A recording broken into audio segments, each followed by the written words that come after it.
What's up, everybody? Welcome back to the channel and welcome to a new video. You want a winter weather driving video? Well, you got one. You want a winter storm video? Well, you got one today. Now, yesterday I uploaded a video called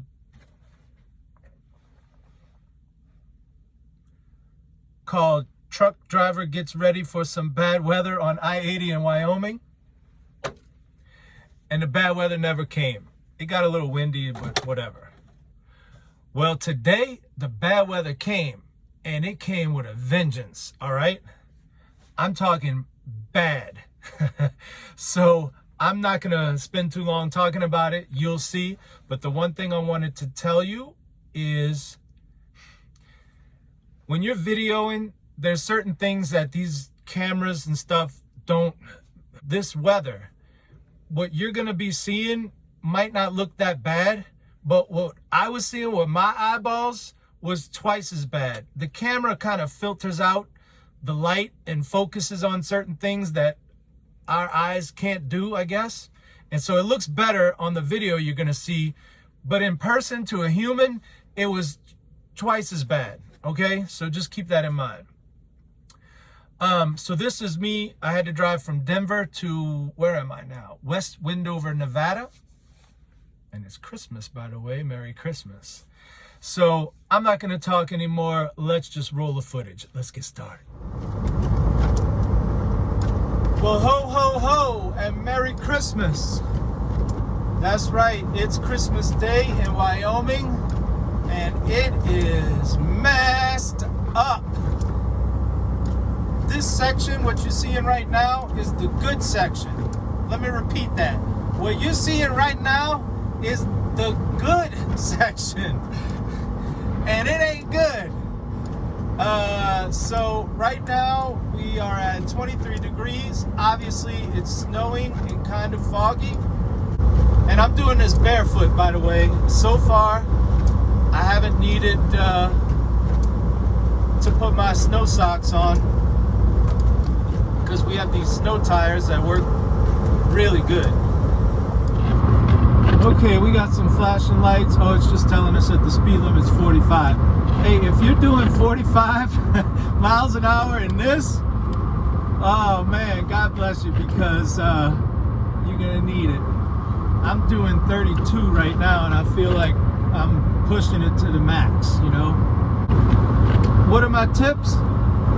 There aren't, just drive slow. I mean, what can you do? I mean, drive slow, both hands on the wheel. Of course, you're going to put your diff lock. You're going to engage your interaxle differential lock or diff lock. I mean, that's all you can do.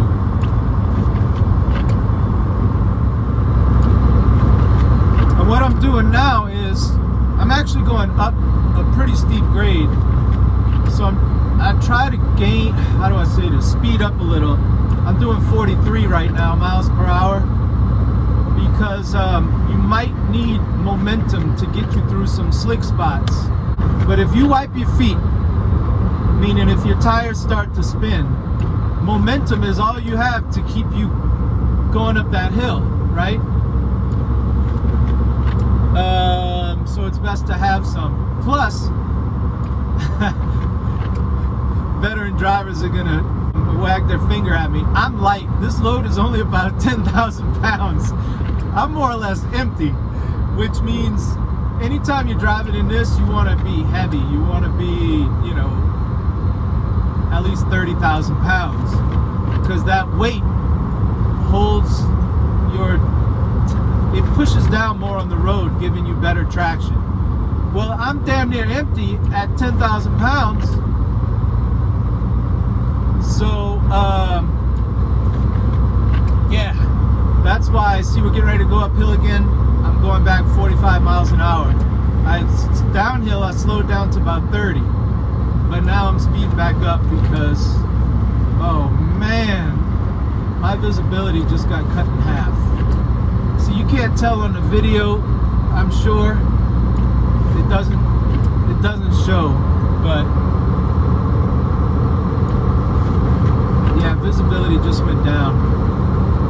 By the way, and if you're wondering how long I've been driving through this, it's been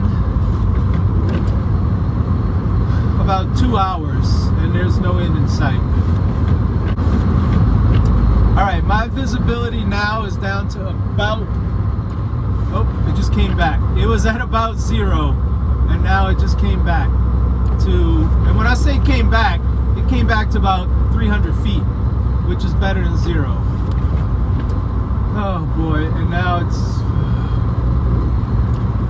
don't worry, we're gonna make it. We are gonna make it, America. Now I got my visibility back, the sun's out, the winds are still ripping, which is scary. But boy, what an amazing sight. Especially for a boy from Louisiana. Just look at what I'm driving through. Oh, it's way different than the swamp.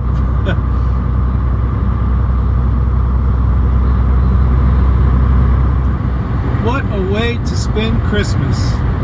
And plus I have the whole interstate to myself, man. I got one truck behind me, about a half a mile behind me, and nobody ahead of me. They were all smart enough to not drive through this. And what do we get after driving in all of that snow? Look at the back of my trailer, completely caked up with snow. All the way up there, you can't see the marker lights. There's actually a ledge of snow.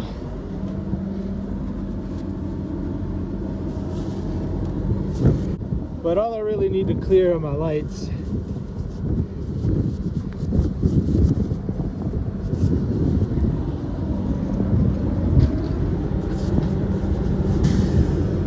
Look at how much snow.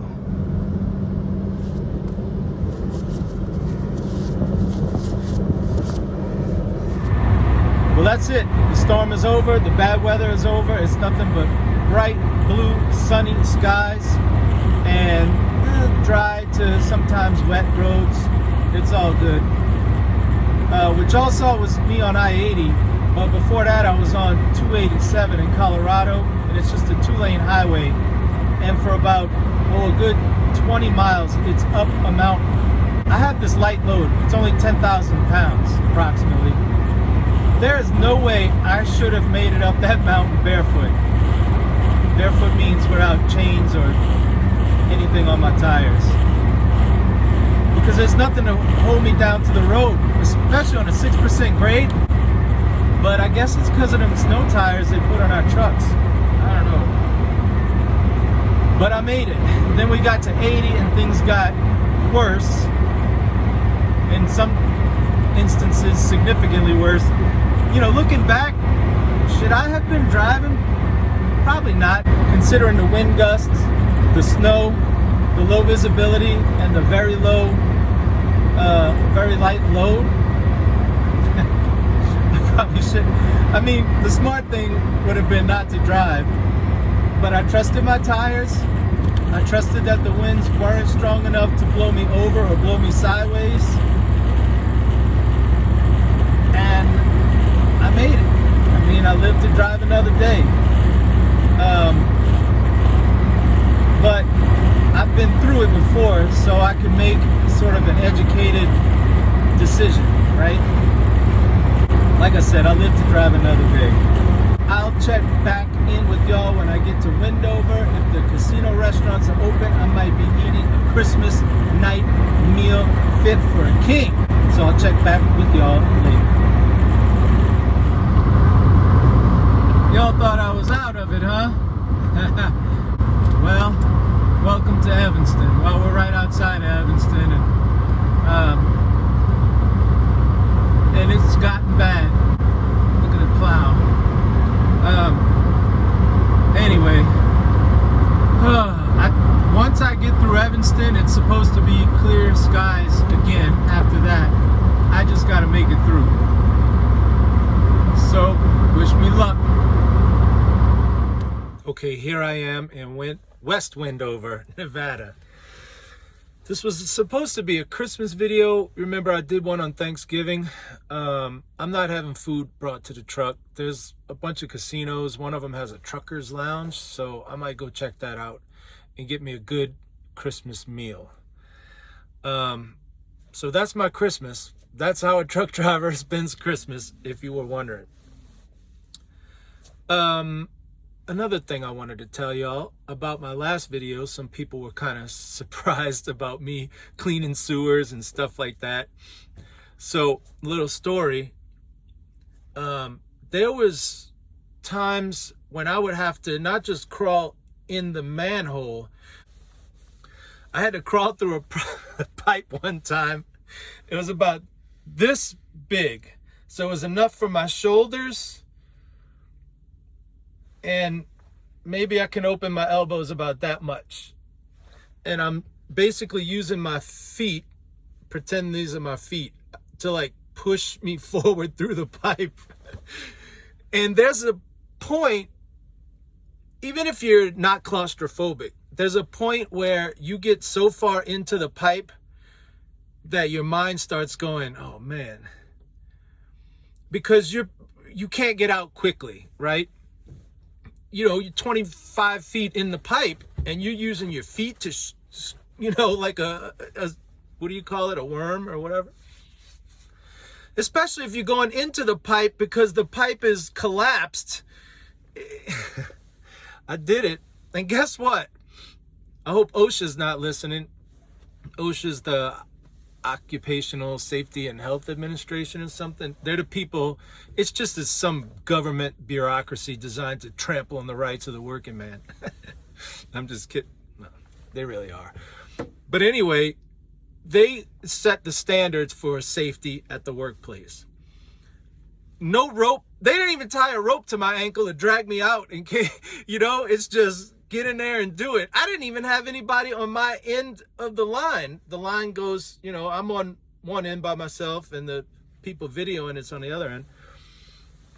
And yeah, that's what it's, you want to talk about claustrophobic. You're just in a pipe that's like, again, just big enough for your shoulders. There was a time at the sewer treatment plant in New Orleans. It's in the Ninth Ward, in the lower Ninth Ward. People, y'all heard about the lower Ninth Ward. Anyway, they had these big things. They were called clarifiers. Imagine it'd be above the ground about 15 feet above the ground, but it extended below the ground about another 10 feet of just concrete, and it was a big circle. And you could fit a small house in the circle. That's how big it is. And under the thing would be a pipe, and raw sewage would come up, and the solids would float to the top, and they had something called a skimmer. And so imagine the water level, and this skimmer would kind of sweep around in a circle and skim off the solids. And when the skimmer got to a certain point, there was like a hopper, we'd call it. And basically, imagine a basket, and the skimmer would come and sweep the solids would drop in it, and the skimmer would go around again. Well, when it would drop in it, it went into another pipe, and eventually they incinerated it. Well, sometimes that pipe would get clogged up. So guess who had to go? And so I'd bring the vacuum truck. And so, all right, here's the big clarifier. Now there would be a catwalk that would go all the way out to the middle of it. It would cut it in half. A catwalk, just a narrow platform about 3 feet wide with a rail. Where I would go over the rail, no harness, no rope, nothing. All right? Completely, again, if OSHA saw that, it would be... If you fall in, you're dead, right? Just dead. And here I am with no harness, hopping over the rail of the catwalk to step onto the hopper. It's about this wide. You put your foot on it, and the only thing I have to hold on to is either the rail of the catwalk or the hose. Remember, it's a vacuum truck. It's got a big boom with a hose that goes, and I was using the hose, which is about 8-inch hose, to suck out this hopper. And I'm standing on the edge of the hopper, so you kind of hug it. And again, if you slip, you're dead. Because you're falling in raw sewage, untreated, And there I'd be hugging this thing, You know, it would be sucking all of this stuff out. We'd have to clean them out. I did that countless times, countless. But it's funny the risks that working people take with their health and safety that a lot of people don't realize. Like if you're in the trades or construction or whatever, like, I know some of you are watching going, what are you thinking? Like, this thing is 25 feet deep of raw sewage. You don't even have a harness? Nope. Hop over the rail and I stand on a ledge this big and go for it. But the mindset of when you're doing that kind of work, any kind of work with your hands, is you can't say I'm scared or hey, this isn't safe. Your boss says do it, you can't go, hey, you just do it, you know? If you get hurt, you just work hurt. That's how it is. One time, I had to clean out a sewer line for an apartment building, and there was a 4-inch pipe about this big coming up out of the ground, and I had to unstop it, and then I had to video the line. And there's imagine a cable about this big around with a camera on the end, and you shove it in, and the camera goes through the pipe, so you can see inside the pipe. Does that make sense? So I'm shoving this cable through with the camera at the end, and there's a little monitor so you can watch. Anyway, when the pipe turns, you got to start jamming it. Well, wouldn't you know, my hand slipped. All I had on was a pair of latex gloves. My hand slipped, and it hit the outside edge of the pipe, and it tore my pinky nail off and all of the skin right here to where I'm looking over here instead of all of my skin right to where it was just white meat and I had skin dangling. Now, you might be saying, well, obviously you went to the hospital, they sanitize. No. You know what I did? Plumbers would know. They already know what I did. I pulled my skin off. I rinsed it under the hose with a hose pipe, and it hurt and burned. And guess what I did? Plumbers will know. I'll give you 3, 2, 1.